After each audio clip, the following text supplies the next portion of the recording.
नमस्कार, खबरों का पंचनामा देख रहे हैं आप। मैं हूं आपके साथ पूजा। हम लेकर आए हैं देश और दुनिया की 5 बड़ी खबरें जिस पे चर्चा के लिए मेरे साथ स्टूडियो में मौजूद हैं कैपिटल टीवी के एग्जीक्यूटिव एडिटर राजीव जी। सर, आपका बहुत बहुत स्वागत है। धन्यवाद। सबसे पहले नजर हेडलाइंस पर। मुंबई में मोदी की गूंज, नासिक कल्याण में पीएम ने की जनसभा, फिर मुंबई में भव्य रोड शो। कांग्रेस पर गर्ज पीएम मोदी, कहा कांग्रेस धर्म के आधार पर बांटना चाहती है बजट। 4 चरणों के लोकसभा चुनाव के बाद कांग्रेस का बड़ा दांव, मल्लिकार्जुन खड़गे बोले गठबंधन की सरकार बनी तो 10 किलो मुफ्त देंगे अनाज। पीएम मोदी और राहुल गांधी के चुनावी भाषणों के मामले पर ईसी ने कांग्रेस और बीजेपी को भेजा था नोटिस। जेपी नड्डा और मल्लिकार्जुन खड़गे ने नोटिस का भेजा जवाब। जेपी नड्डा ने कहा पीएम का भाषण तथ्यों पर आधारित। स्वाति मालीवाल मामले पर आक्रामक हुई बीजेपी, महिला कार्यकर्ताओं ने जमकर किया विरोध प्रदर्शन। केजरीवाल की चुप्पी पर उठ रहे सवाल, तो वहीं स्वाति मालीवाल से मिलने उनके घर पहुंचे संजय सिंह। न्यूज क्लिक मामले में सुप्रीम कोर्ट का बड़ा फैसला, प्रवीर पुरकायस्थ को रिहा करने का आदेश। प्रवीर पुरकायस्थ की गिरफ्तारी को सुप्रीम कोर्ट ने बताया अवैध। खबरों की शुरुआत में सबसे पहले बात मुंबई में पीएम मोदी के मेगा शो की। प्रधानमंत्री नरेंद्र मोदी आज महाराष्ट्र दौरे पर हैं, जहां उन्होंने नासिक और कल्याण में जनसभा को संबोधित किया। इसके बाद पीएम मोदी ने मुंबई के घाटकोपर में भव्य रोड शो भी किया। महाराष्ट्र के डिंडोरी में जनसभा को संबोधित करते हुए पीएम ने कहा कि हमने कभी किसी का धर्म नहीं देखा, सबके लिए योजनाएं बनाई, सबको योजनाओं का लाभ दिया। पर कांग्रेस की सोच है कि देश की सरकारें जितना बजट बनाती है उसका 15% सिर्फ अल्पसंख्यक पर खर्च हो, यानी धर्म के आधार पर बजट का भी बंटवारा हो। पीएम ने कहा धर्म के आधार पर इन्होंने देश को बांटा और आज भी वो धर्म के आधार पर भांति भांति के बंटवारे करने में लगे हुए हैं। साथ ही पीएम मोदी ने कहा कि नकली शिवसेना, नकली राष्ट्रवादी पार्टी का कांग्रेस में विलय होना पक्का है। बाला साहेब का मानना था कि जिस दिन शिवसेना कांग्रेस की राह पर चलने लगेगी उस दिन उनकी शिवसेना का हो जाएगा। आज ये जो विनाश हो रहा है ये बाला साहेब को सबसे ज्यादा दुख करता होगा। इस बार महाराष्ट्र में बीजेपी का मजबूत अलायंस है। इस बार के लोकसभा चुनाव में बीजेपी का क्या दांव लगा हुआ है? देखिए, महाराष्ट्र के अंदर भारतीय जनता पार्टी पिछली बार से ज्यादा सीटें ला रही है और एनडीए की बात जहां तक है वो एनडीए इस बार कांग्रेस और शिवसेना एनसीपी ये जो तीनों ने गठबंधन बनाया था उसका सुपड़ा साफ करने वाली है। 13 सीटों पर शिवसेना वर्सेस शिवसेना है। तो सब एक तरफ उद्धव ठाकरे की शिवसेना, दूसरे तरफ एकनाथ शिंदे की शिवसेना जो असली शिवसेना है। अब इन दोनों के बीच मुकाबला 13 सीटों पर डायरेक्ट है। भारतीय जनता पार्टी का मुकाबला उद्धव ठाकरे की शिवसेना से नहीं है। ये इन लोगों के बीच का मसला है जिसमें लोग ये समझ रहे हैं कि एकनाथ शिंदे किस पक्ष में है, किस विचारधारा के साथ है और इसलिए पीएम मोदी जब वहां जाते हैं तो विचारधारा की बात जरूर करते हैं, क्योंकि महाराष्ट्र की राजनीति विचारधारा के आधार पर चलती रही है और इसीलिए संघ मुख्य तौर पर महाराष्ट्र में अपनी जड़ें मजबूत किया। वहां पर मुख्यालय है और वहां से एक विचारधारा चली संघ की। राहुल गांधी जाते हैं वहां तो बार बार संघ की विचारधारा के खिलाफ बोलते हैं। संघ की विचारधारा के खिलाफ मतलब हिंदुस्तान की विचारधारा के खिलाफ बोलते हैं। ये इसलिए पीएम मोदी ने कहा धर्म के आधार पर ही तो देश को बांटे हो और आगे भी धर्म की राजनीति ऐसे कर रहे हो जैसे जिन लोगों ने देश को बांटा, जो अपना अलग देश बनाकर ले गया, उसी को प्रश्रय देकर उसको बढ़ाकर एक और बंटवारे के लिए तैयार कर रहे हो। आस्तीन में अगर सांप पालोगे तो डसेगा तुम्हें ही, जैसे हिंदुस्तान के साथ एक बार हो चुका है। इसलिए इस विचारधारा की राजनीति में महाराष्ट्र में न शिवसेना उद्धव ठाकरे की टिकेगी, न ही शरद पवार की टिकेगी और कांग्रेस तो विचारधाराहीन पार्टी हो ही चुकी है। इसलिए महाराष्ट्र में इस बार एक तरफा गेम हो रहा है। चुनौती शरद चंद्र पवार की नहीं, शरद चंद्र पवार तो एक सीट बचाने के लिए अभी तक प्रचार में लगे हुए हैं। जी, तो पीएम मोदी का चुनावी अभियान जारी है। तो वहीं आज कांग्रेस के राष्ट्रीय अध्यक्ष मल्लिकार्जुन खड़गे और समाजवादी पार्टी प्रमुख अखिलेश यादव ने उत्तर प्रदेश के लखनऊ में इंडिया ब्लॉक की संयुक्त प्रेस कॉन्फ्रेंस की। विपक्षी गठबंधन ने सरकार बनने पर राशन की मात्रा बढ़ाने का वादा किया है। मल्लिकार्जुन खड़गे ने कहा कि मैं हर रोज सुन रहा हूं कि मैं 80 करोड़ लोगों को 5 किलो मुफ्त राशन दे रहा हूं। उन्होंने कहा कि कांग्रेस यूपीए सरकार की खाद्य सुरक्षा कानून लाई थी। आज मोदी जी उसी गरीबों के राशन पर अपनी तस्वीर चिपकाकर ये जता रहे हैं कि ये उन्होंने दिया है, बल्कि गरीबों का मुफ्त अनाज उनका कानूनी हक है, जो डॉक्टर मनमोहन सिंह और श्रीमती सोनिया गांधी की हमारी सरकार ने सुनिश्चित किया था। खड़गे ने कहा, अरे आप 5 किलो की बात कर रहे हैं, अगर गठबंधन की सरकार आएगी तो हम 10 किलो राशन देंगे। अब तक 4 चरणों की वोटिंग हो चुकी है। कांग्रेस पार्टी ने इतनी देर में अब ये दांव क्यों चला है 10 किलो राशन देने का? क्योंकि कांग्रेस को या विपक्ष को अब सम्मानजनक हार चाहिए, जीत नहीं हार चाहिए।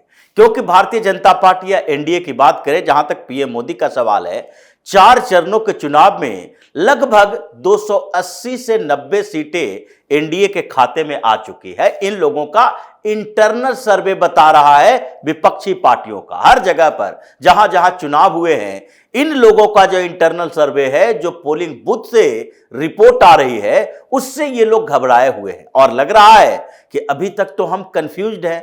अखिलेश यादव कहते हैं भारतीय जनता पार्टी 140 से ज्यादा नहीं लाएगी, राहुल गांधी कहते हैं 230 से ज्यादा नहीं लाएगी, और उधर केजरीवाल कहता है 230-40 से ज्यादा क्रॉस नहीं करेगा। तो ये खुद में कंफ्यूज्ड हैं। लेकिन अगर हम सब मिलकर 200 सीटें भी नहीं ला पाए तो ये हमारे लिए डूब मरने वाली बात होगी, फिर तो सबकी राजनीति खत्म हो जाएगी। तो 4 चरणों के चुनाव के बाद इन लोगों को लगा कि ये जो 5 किलो अनाज की बात हो रही है, ये गरीब लोग, गरीब तबके के लोग जिनको पीएम मोदी ने अनाज पहुंचाया, ये कांग्रेस कहती है कि हम लोगों ने भी पीडीएस स्कीम शुरू की थी। पीडीएस तो पहले से ही था, लेकिन उस स्कीम का फायदा किसे मिलता था ये लोग नहीं बताता। आधार कार्ड से जुड़ा हुआ नहीं था, इसलिए जो राजीव गांधी की सरकार में भी कहा गया था 1 रुपया भेजते हैं 20 पैसा पहुंचता है। तो ये करप्शन के जो नदियां बहा रहा था ये लोग, उस पर तो पीएम मोदी ने रोक लगाई। अब लोगों के पास पहुंच रहा है, खाते में पैसे पहुंच रहे हैं, घर तक अनाज पहुंच रहा है। तो इन लोगों को लगा एक और वादा करते हैं। ये 5 किलो अनाज का असर दिख रहा है चुनाव में, तो हम 10 किलो की बात करते हैं। अब इस बौखलाहट का क्या फायदा? अब 163 सीटों पर जो चुनाव होने हैं उसमें 100 सीटें तो एनडीए के खाते में आएगी। तुम कितना भी जोड़ लगा लो, 150-200 सीटें सब मिलकर ला पाओगे, इसीलिए इन लोगों की परेशानी बढ़ी हुई है। जी, तो बीजेपी और कांग्रेस दोनों ही पार्टियों की तरफ से जमकर प्रचार प्रसार किया जा रहा है। साथ ही अगली खबर में आपको बड़ी अपडेट देते हैं कि पीएम मोदी और राहुल गांधी के चुनावी भाषणों के मामले पर इसी ने कांग्रेस बीजेपी को जो नोटिस भेजा था, उन नोटिसों का जवाब दोनों ही पार्टियों के अध्यक्षों की तरफ से दे दिया गया है।